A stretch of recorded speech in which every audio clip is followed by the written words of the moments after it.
Hi ಎಲ್ಲರಿಗೂ. ನಮ್ಮನೇಲಿ ಇವತ್ತು ನಾನು ಚಿಕನ್ ಕಬಾಬ್ ಮಾಡೋಣ ಅಂತ ರೆಡಿ ಮಾಡ್ತಾ ಇದ್ದೀನಿ ಫ್ರೆಂಡ್ಸ್.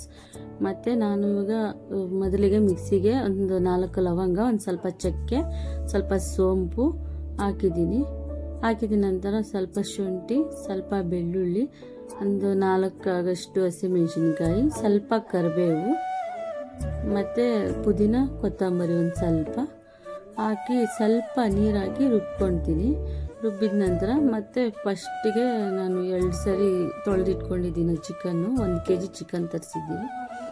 ಆ 1 kgಯಲ್ಲಿ ಅಷ್ಟೂ ಕಬಾಬ್ 1 kgನೂ ಕಬಾಬ್ ಮಾಡೋಣಂತೆ ಮಾಡ್ತಾ ಇರೋದು. ಈಗ ರುಬ್ಬಿದ ನಂತರ ನಾನು ಅದು ಚಿಕನ್ಗೆ ಮಿಕ್ಸ್ ಮಾಡ್ತಾಯಿದ್ದೀನಿ.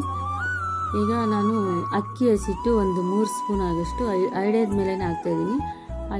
ಅಳತೆಯಲ್ಲಿ ಹಾಕ್ತಾಯಿಲ್ಲ. ಮತ್ತು ಕಾರ್ನ್ಫ್ಲೋರು ಹಾಫ್ ಹಾಕ್ತಾಯಿದ್ದೀನಿ, ಒಂದು 3 ಸ್ಪೂನ್ ಆಗಷ್ಟೇ ಹಾಕ್ತಾಯಿದ್ದೀನಿ. ಮತ್ತು ಕಬಾಬ್ ಪೌಡರು ಅರ್ಧ ಹಾಕ್ತಾಯಿದ್ದೀನಿ. ಅದರಲ್ಲಿ ಪೌಡರಲ್ಲಿ ಅರ್ಧ ಹಾಕ್ತಾಯಿದ್ದೀನಿ. ಈಗ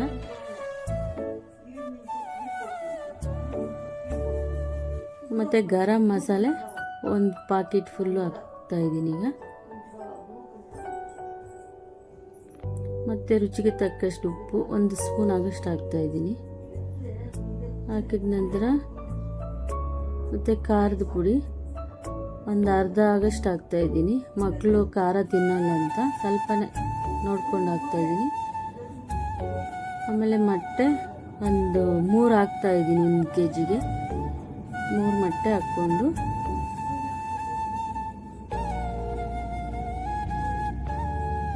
ಮೊಟ್ಟೆ ಹಾಕಿದ ನಂತರ ಲೆಮನ್ ಒಂದು,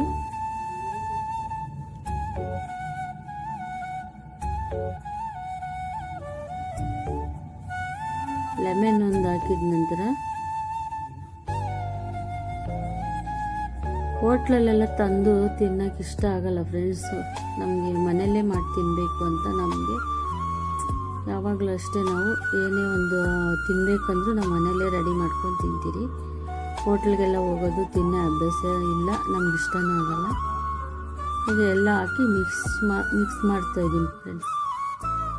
ಚೆನ್ನಾಗಿ ಮಿಕ್ಸ್ ಮಾಡಿ ಒಂದು ಅರ್ಧ ಗಂಟೆ ಫ್ರಿಜ್ಜಲ್ಲಿ ಇಟ್ಟುಬಿಡ್ತೀನಿ. ನಮ್ಮ ತಮ್ಮ ಬಂದು ರೇಗಿಸ್ತಾ ಇದ್ದಾನೆ, ನೀನು ಏನು ಮಾಡ್ತಾಯಿದ್ದೀರಾ, ಏನು ಈ ಥರ ಎಲ್ಲ ಇದು ಮಾಡಿ ವೀಡಿಯೋಸ್ ಎಲ್ಲ ಹಾಕ್ತೀಯ ಅಂತ ನಾನು ರೇಗಿಸ್ತಾ ಇದ್ದೀನಿ. ನಾವು ಮಾಡೋದು ನಾವು ಹಾಕ್ತೀವಿ, ನಿಂಗೇನೋ ಕಷ್ಟ ಅಂತ. ಈಗ ಮೈದಾ ಹಸಿಟ್ಟು ಒಂದು 3 ಸ್ಪೂನ್ ಹಾಕ್ಕೊಂಡೆ.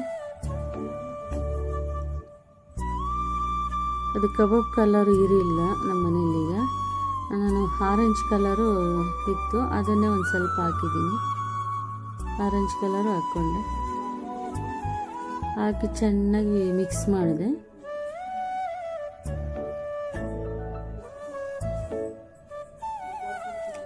ಮಿಕ್ಸ್ ಮಾಡಿ ಈಗ ಫ್ರಿಜ್ಜಲ್ಲಿ ಇಡ್ತಾಯಿದ್ದೀನಿ ಒಂದು ಅರ್ಧ ಗಂಟೆ. ಹಾಗಿದೀಗ ಒಂದು ಕಡೆ ಇಟ್ಟು ಒಂದು ಅರ್ಧ kg ಆಗಷ್ಟು ಆಯಿಲ್ ಹಾಕಿ ಕಾದ ನಂತರ ಕಬಾಬು ಬಿಡ್ತಾಯಿದ್ದೀನಿ. ತುಂಬ ಚೆನ್ನಾಗಿ ಬರ್ತಾಯಿದೆ. ಅದು ಅಂಟ್ಕೊತ ಇದು ಒಂಥರ ಬಿಡಿ ಬಿಡಿ ಆಗ್ತೈತೆ ಒಬ್ಬೊಬ್ರು ಮಾಡೋದು.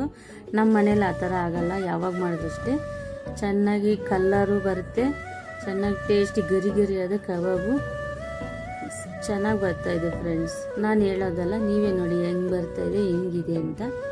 ಅಲ್ಲಿ ನೋಡಿದ್ರೇ ಗೊತ್ತಾಗ್ಬಿಡುತ್ತೆ ನಾನು ಯಾವ ಥರ ರೆಡಿ ಮಾಡ್ತಾಯಿದ್ದೀನಿ ಅಂತ. ನಾನು ಮಾಡೋ ಅಡುಗೆಗಳು ನಮ್ಮ ಮಕ್ಕಳಿಗೆ ಎಲ್ಲರಿಗೂ ಇಷ್ಟನೇ.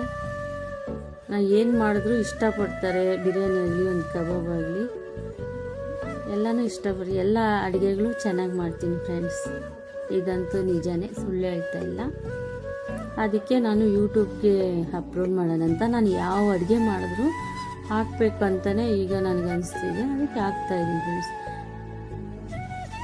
ಅದು ಕರಿಬೇವು ಇನ್ನೂ ಒಂದು ಸ್ವಲ್ಪ ಜಾಸ್ತಿ ಮಿಕ್ಸ್ ಮಾಡಿಕೊಂಡೆ, ಚೆನ್ನಾಗಿ ಕಲರ್ಫುಲ್ ಕಾಣಲಿ ಅಂತ. ಈಗ ನಾವು ತಿರುವಿ ಕಬಾಬು ಬೆಂದಿದೆ, ಸೂಪರಾಗಿ ಬಂದಿದೆ ಅಂತ ನಂಗೆ ಅನ್ನಿಸ್ತದೆ. ನಿಮಗೇನು ಅನಿಸುತ್ತೆ? ನೀವು ನೋಡಿ ಚೆನ್ನಾಗಿದ್ದರೆ ಕಮೆಂಟ್ ಮಾಡಿ. ಏನಾದರೂ ನಾನು ತಪ್ಪು ಮಾತಾಡಿದರೆ ಸ್ವಲ್ಪ ಕ್ಷಮೆ ಇರಲಿ. ನನ್ನ ಫಾಲೋ ಆಗಿ, ಲೈಕ್ ಮಾಡಿ, ಮತ್ತು ಸಬ್ಸ್ಕ್ರೈಬ್ ಮಾಡ್ಕೊಳ್ಳಿ ನನ್ನ ಚಾನಲ್ಲು. ನನಗೆ ಸಪೋರ್ಟ್ ಮಾಡಿ ಫ್ರೆಂಡ್ಸ್. ಮೋಜಲ್ಲಿ ಸಪೋರ್ಟ್ ಮಾಡಿದ್ದೀರಾ, ಫಾಲೋವರ್ಸ್ ಆಗಿದ್ದಾರೆ. ಇದರಲ್ಲೂ ನನಗೆ ಸಪೋರ್ಟ್ ಮಾಡಿದ್ರೆ. ಎಗ್ ರೈಸು ಮಾಡಿದ್ದು ನಾನು ವಿಡಿಯೋ ಹಾಕಿಲ್ಲ, ಮತ್ತು ಸಪ್ರೇಟಾಗಿ ಅದೊಂದು ವಿಡಿಯೋ ಹಾಕೋಣ ಅಂತ ನಾನು ಎಗ್ ರೈಸ್ ಹಾಕಿಲ್ಲ ಫ್ರೆಂಡ್ಸ್. ಎಗ್ ರೈಸು ಕಬಾಬ್ ಅವತ್ತು ಮಾಡಿದ್ದು, ಓಕೆನಾ. ತುಂಬ ಚೆನ್ನಾಗಿ ಬಂದಿದೆ, ಕಲರ್ಫುಲ್ಲಾಗಿದೆ, ಗರಿಗರಿಯಾದ ಕಬಾಬ್ ರೆಡಿ ಇದೆ ಫ್ರೆಂಡ್ಸ್. ನೀವು ಮಾಡಿ ತಿನ್ನಿ, ಹೇಗಿದೆ ನಾವು ಮಾಡಿರೋ ಥರ ನೀವು ಮಾಡಿ, ಹೆಂಗಿದೆ ಅಂತ ಕಮೆಂಟ್ ಮಾಡಿ. ಏನಾದರೂ ತಪ್ಪಿದರೆ ಕ್ಷಮಿಸಿ. Bye friends.